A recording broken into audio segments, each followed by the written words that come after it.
We Can Do It! Programang hatid ay kwentong buhay na puno ng inspirasyon at aral mula sa ating mga kababayan worldwide. We Can Do It! Dito lang sa inyong 702 DZAS, FEBC Radyo TV.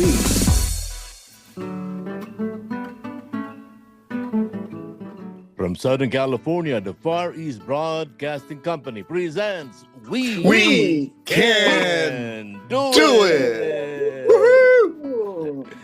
Ibang buwan ng Marso at salamat sa Diyos, nakalipas ang 2 buwan sa taong 2026. Kasama natin ang Ate Maru at ang ating Kuya Jonathan Mortiz. Matanda po kami sa kanya, kinukuya namin sa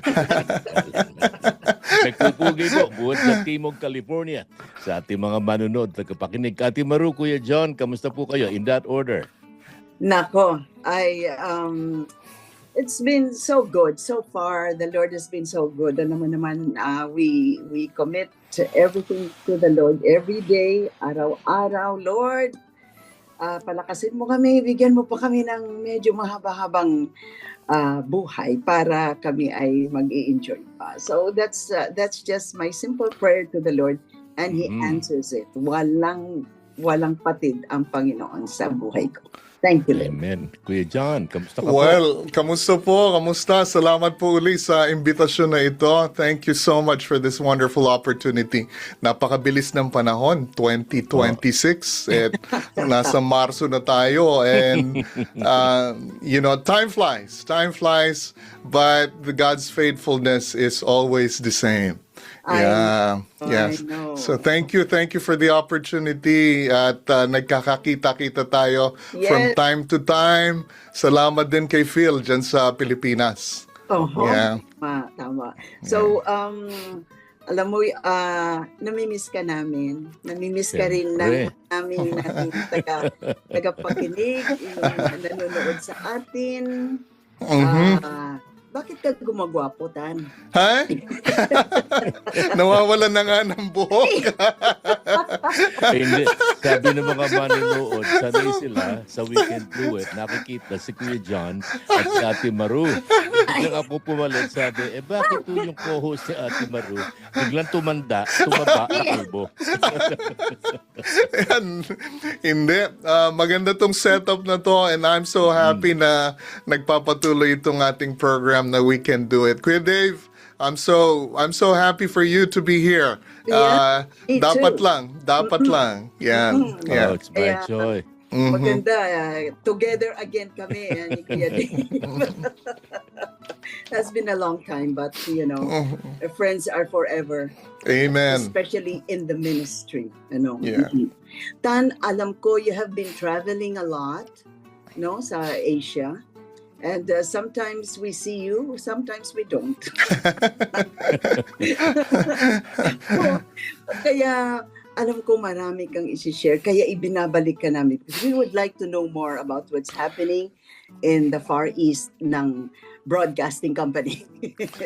So tell us more about some news, some good news, some prayer requests that we can, the people can join us in praying also.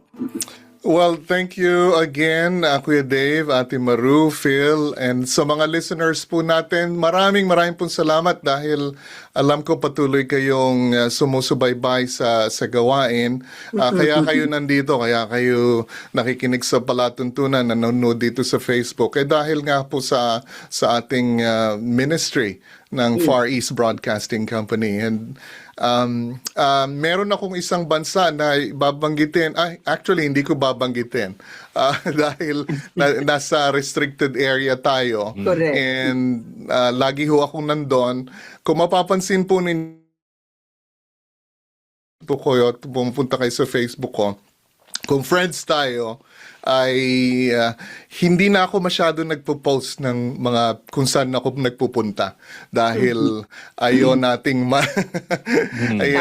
doon sa mga areas na restricted, pero nagpapasalamat tayo for that opportunity na makabisita.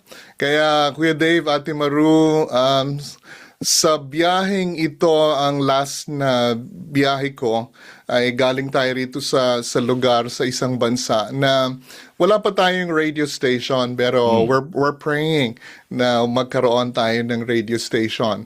So isa yan. Alam naman ng mga listeners natin, mostly we're doing recording here. So yung last visit ko doon sa lugar na ito ay nagkaroon tayo ng 1 year planning for the next year. Wow. Just to give you some updates, itong latest na bigay sa akin ng ating team leader doon. Mababanggit ko yung team leader ko doon ay pwede nating banggitin kasi Okay. wag na lang. Wag na lang. yung team leader natin ay galing sa isang bansa sa Arab nation actually. Okay. Na nakakilala sa Panginoon sa lugar na ito. Nung nagpunta siya rito sa bansa na tinutulungan natin, ay nakakilala siya sa Panginoon because he's taking his master's program and also he was planning to take his PhD sa bansang ito. However, nandun siya. Ngayon ay nananalangin dahil yung estado nila sa lugar na yon ay refugee sila. Oh. Yeah. Pero nananalangin sila na makapasok sa isang bansa na magiging safe yung kanilang paglilingkod sa Diyos, Walang Yes. merong freedom of religion sa kanila. Pero habang nandito siya sa lugar na ito, ay tumutulong siya dahil ang natapos niya kasi is radio engineering. He's really an engineer guy. And nung na-meet namin kasama ng ating mga partners doon, mga missionary partners natin, ay nagsimula tayo ngayon ng Facebook page. Meron tayong Facebook page, meron tayong YouTube page, meron tayong sa Spotify, nagpo-post din tayo. We're planning to also go on TikTok because of the social media platforms. Dahil wala nga tayong radyo. Okay? Pero for the last, in 2025, nagbigay siya ng annual report dito, ang ating responses or engagements natin, na-reach natin for this particular country and people group, ay we were able to reach 2.3 million. Wow. 2.3 million. Yun po ang nagagawa ng social media. Malakas kasi ang social media, lalo na sa mga algorithm, Pagka mga tao nagkiklik na, nakikita na nanonood, mas dadami yung views mo diyan. So yung target natin dito sa people group na ito ay ang population nila, out of the total population, it's a 60% population, 22 million. Dun sa particular group na yan, 22 million. Kasi yun yung hinahabol nating tao eh. Sila yung nire-reach natin, sila yung binabahagi na natin ng ebanghelyo, yung gospel message ng Panginoon na freedom, kapayapaan, kapatawaran. Yan. Yes. Kasi may mga ibang mga pagtuturo, mga relihiyon na parang ang hirap mong abutin ng Diyos, no? Talagang imposible nating aabutin ng Diyos. Ang Diyos po ang umabot sa atin. Iyon yung kapangyarihan ng ebanghelyo. Iyon yung nagbabago. So yun yung habol natin. So we're targeting 2.3 million out of the 22 million people group doon sa bansang yon. So we say we were able to reach the 10% ng ng out of 22 million, right? And for the last 6 months noong nagkaroon tayo ng meeting, may nakikita kaming movement na ang Panginoon ay gumagalaw sa lugar nito. So for the last 6 months, meron tayong 3 conversions. Directly from our sites. Wow. From our sites. And we thank God for that. So, ganun naman talaga ang Biblia, right? Isang kaluluwa nagse-celebrate at nag-re-rejoice ang buong kalangitan. Yes, yes. So for 3 conversions, and we thank God for that. Yeah. For the last 6 months, yun yung napapansin namin na movement na nangyayari. Kasi meron ding mga ibang nangyari na in their laws, meron kasing mga abductions na nangyari dito sa lugar na ito na mga pastor na umaabot doon sa lugar, yung sa people group na ito. And mga nawala dahil hanggang ngayon hindi na nakita. Pero may mga rulings mula mismo sa court na alam nila kung sino yung mga nag-abduct or wala silang ma-pinpoint na tao. However, panalo yung kaso. Na ang kaso ay dahil may abduction, so kailangan ng religious freedom dun sa bansang 'yon. So nakita namin 'yon, may nanalo at meron tayong makikitang mga movements na nangyayari. Ang panalangin natin, ang talagang dasal natin dito ay magkaroon ng movement, church planting movement sa lugar na ito, na kahit pinagbabawalan silang makakilala sa Panginoon, still the movement will continue on dahil ang simbahan naman group of people. So we're looking at this, meron tayong partners. Pagka nakakilala na tumanggap sa Panginoon, ngayon yung team natin, may partner tayo dyan na ang habol talaga nila, ang mission nila is church planting movement. So, nakakonect kagad sila doon sa tawag natin dyan CPM, Church Planting Movement, na nakakabit yung tatlong ito.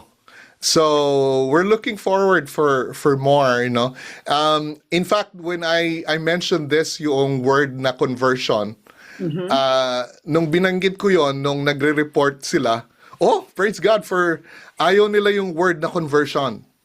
Ayaw nila sabihin yung word na conversion. Kasi nga, merong anti-conversion law. Dahil sabi nila, we're not really converting them. They are believing in Jesus. Yun yung statement nila. So sabi ko, thanks for educating me on that, kasi sa amin na galing sa Pilipinas o galing dito sa Amerika, na we're looking forward for conversions, right?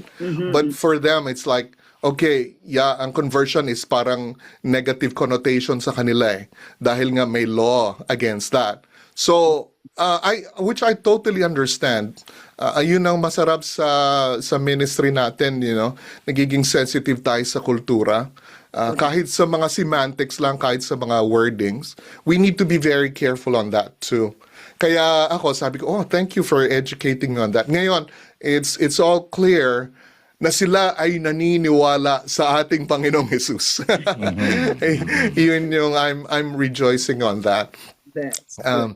Kaya panalangin nyo kami kasi itong taon na to, 2026, ay mas marami pa tayong gustong gawin, palaguin yung ministeryo. Tapos meron tayong isang female na content maker.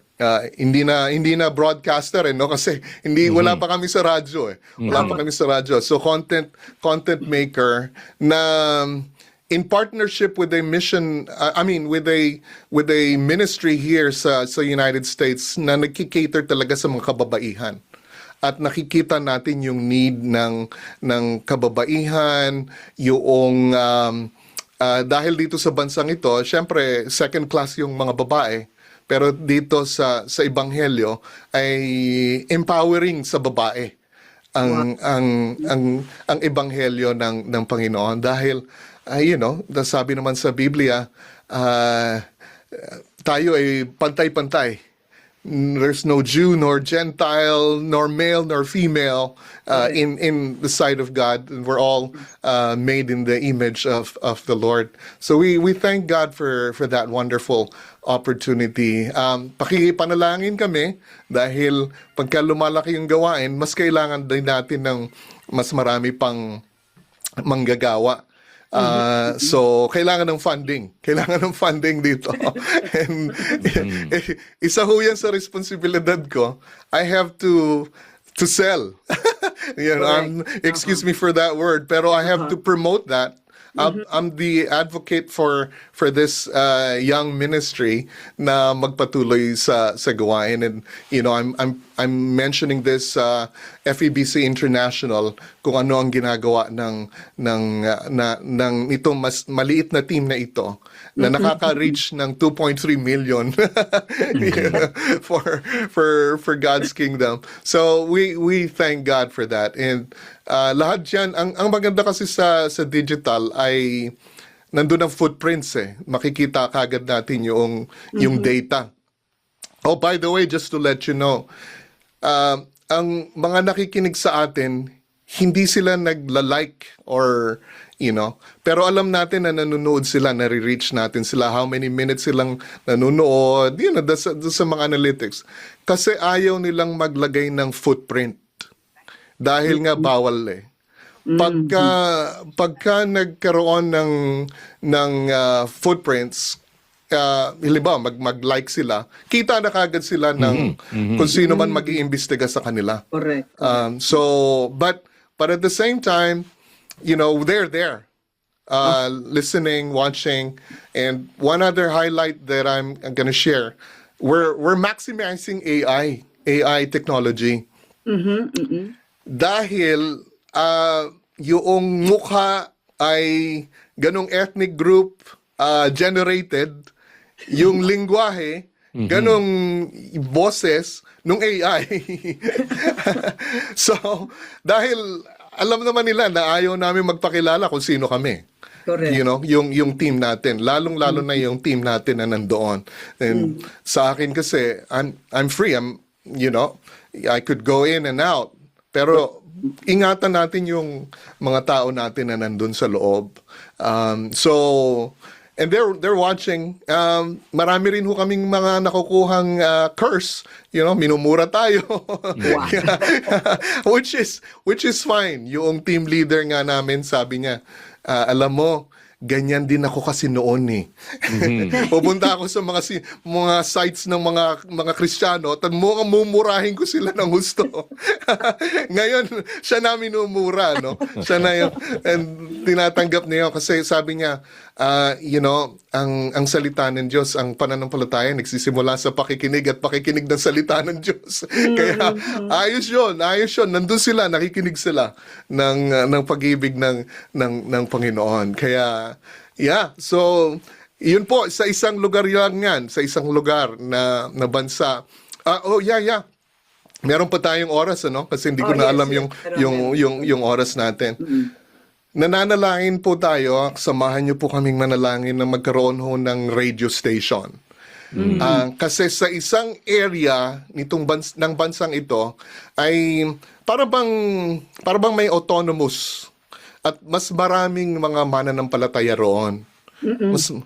Kumbaga mas bukas doon sa mga mananampalataya kasi doon nagsimula yung movement ng Christianity dyan sa area yan. At hinahamon namin ngayon yung mga Christian leaders, nakipag-meet na tayo 2 beses lang at meron tayong group chat na nagmi-meet kami once in a while. Ini-encourage natin yung at naghahanap tayo, nag-explore tayo ng posibilidad na magkaroon ng radio station. Ang term nga namin, just to push the envelope. Kasi mas maraming Kristiyano doon, mas may boses sila doon. Alam niyo naman sa demokrasya, yung boses, yung majority, malaki ang Kristiyano doon. Regardless kung talagang naniniwala sa Panginoong Jesus, right? Pero yung cultural Christianity ay malaki doon. So ang sabi namin, kung gusto nyo magsimula ng radio station, yeah, explore that. We'll be happy to look into that. Kasi sa ibang mga bansa na ganito rin ng relihiyon, nagsimula rin sila na magkaroon ng isang radio station. And ngayon marami ng radio stations. So we're just looking at that. Pakipanalangin po yan yung possibility niyan. So, yeah, kung meron po kayong mga tanong, I would really love to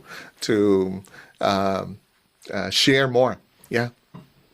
Yeah. Wow. We can see na doon sa lugar na yon, sabi nga ng kanta, the Lord is working even if you don't see Him working. Yeah. He works in mysterious ways na we don't even have to know it but God knows them. God knows it.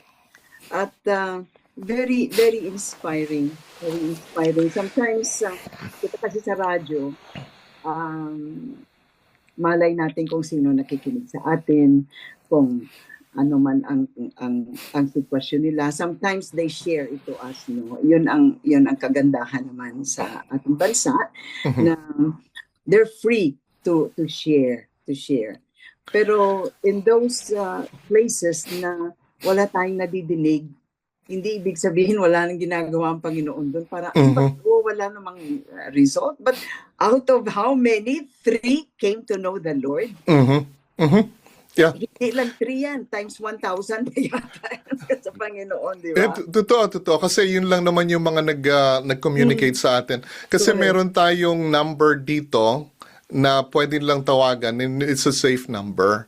Yes. Na pwede silang mag-communicate sa atin. So, thank you Ate Maru for bringing that up, kasi noong nag-communicate itong isang taong ito, tapos meron tayong follow-up person, na sabi niya, mukhang interesado talaga itong taong ito. Kasi pwede ring kunwari interesado, pero gusto lang kaming makilala. Correct. Yung ganon. So, finalo up niya. Tiningnan niya. And then meron tayong mga teammates dito na talagang mga matatapang na sige, gusto mo mag-meet tayo somewhere. Yan. Kaya yun, nung na-meet nila personally, itong individual nito ay really seeking sa Panginoon. Kasi he was a druggie, and then nakulong din siya. And nung nasa kulungan siya, sabi niya, ito ba talaga ang buhay ko? Yeah, so naghanap siya ng higher meaning ng buhay niya na hindi niya nakuha doon sa relihiyon niya. At in fact, nakita niya sa relasyon sa Panginoong Jesus. Wow. Praise God. Wow. What you're inspiring us. You're inspiring a lot of listeners that they would continue to pray for the ministry of FEBC and the ministry of other Christian organization. Kasi nagtutulungan naman tayo. Definitely. Thanks for bringing that up to Ate Maru. Kasi we're part of the whole orchestra ng Panginoon. Amen. And ang media ministry ay malaki kasi yung naabot natin . Malaki. Pero ultimately, nakikipagtulungan tayo sa simbahan kasi ang simbahan ang siyang binigyan ng mandate ng Lord for the Great Commission, ang simbahan, right? So we are always partnering with the local churches in the area for discipling and connecting this group of people na mga kilala at lumago sa Panginoon. And then the cycle will continue on. Sila naman ang magbabahagi ng salita ng Diyos sa kanilang mga kamag-anak, kanilang bansa. Yeah. Wow. Okay. Yaman nila na hiniling ni Kuya Jonathan na ipanalangin natin ang gawain. Wakasan natin ang ating episode ngayon sa pamamagitan ng isang pananalangin at inaanyayahan ko pong ating mga manonood at tagapakinig. Ating po itaas sa luklukan ng Diyos ang gawain ito ng Far East Broadcasting Company. Manaming Diyos, ikaw po ang nagbigay ng tagubilin sa pamamagitan ng aming Panginoong Jesus na ipangalat ang iyong ebanghelyo sa lahat ng dako. At salamat Panginoon sa pagkakataong ito na panibagay panibagong dakot, panibagong bansa ang potensyal na maaabot ng iyong ebanghelyo. Alam namin na maraming mga sagka, may mga hadlang, subalit ikaw, O Diyos, ang hahawi ng mga daanan upang magkaroon ng linaw ang iyong ebanghelyo. Pinagkakatiwala po namin ang mga binanggit ng aming kapatid na Jonathan Ortiz. Ikaw po ang magkaloob ng personnel, ng funds, at ganyan din Panginoon ng maisa katuparan ng pangitaing ito. Tinataas po namin, O Diyos, ang aming mga kapatiran doon. Bagaman sila'y tinutuligsa, ikaw po magbigay sa kanila ng lakas, O Diyos. Lahat na ito'y dalangin namin sa makapangyarihang pangalan ng aming Panginoong Jesus. Amen. Amen. Bago Amen. po tayo magpaalam, isang reminder lang po sa ating mga tagapakinig at taga-subaybay ng ating programa. Ang ating program, We Can Do It, ay napapakinggan sa FEBC Radio TV. At ito ay napapanood din sa Facebook Live at sa YouTube channel ng 702 DZAS FEBC Radio TV. At ganun din, we have the privilege to broadcast this particular program sa DXKI. Nakasimanwa dyan sa Coronadal, South Cotabato. You go to DXKI 1062. At ito ay mapapakinggan tuwing Miyerkules ng hapon alas 5:30. So kami po ay wala ng oras pero babalik ka next week. I know you have a lot of things to share. Di ba, Kuya Dave? Amen. So kami po ay pansamantalang magpapaalam. Ito po si Ate Maru Cepeda Javier. At Dave si Marcelo Jonathan. po. Oh, okay. At, Yeah. Jonathan Mortiz. Yeah. Dave Marcelo po, kinakatawan ko doon ng ating engineer sa control, ang ating kapatid na Phil Lagtapon. Tandaan natin, anuman ang balakid, anuman ang hamon sa buhay, kakayanin natin. Sapagkat sinasabi nga sa atin ni San Pablo, magagawa natin ang lahat ng bagay kay Kristo nagpapalakas sa atin. Wakasan natin sa pamamagitan ng ating slogan at ng ating program title, sa tulong ng Panginoon, ano man ang problema, mga kapatid, we can do do it! it! Woohoo! Bye-bye for now and see you again next week. Inyong narinig ang We Can Do It! Dito lamang sa inyong 702 DZAS FEBC Radio TV, Agapay ng Sambayanan.